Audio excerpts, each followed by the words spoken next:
கோவை வெள்ளிங்கிரி மலை தானிக்கண்டி அம்மன் கோயிலுக்குள் புகுந்த காட்டு யானை வைரல் வீடியோ.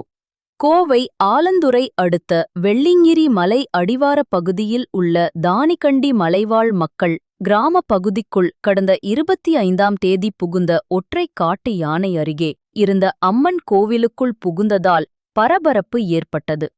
தகவல் அறிந்து வந்த வனத்துறையினர் காட்டு யானையை நீண்ட நேர போராட்டத்திற்குப் பிறகு அடர்ந்த வனப்பகுதிக்குள் விரட்டினர். கடந்த வாரம் இதே காட்டு யானை வெள்ளியங்கிரி ஆண்டவர் கோவில் வளாகத்திற்குள் புகுந்தது என்பது குறிப்பிடத்தக்கது.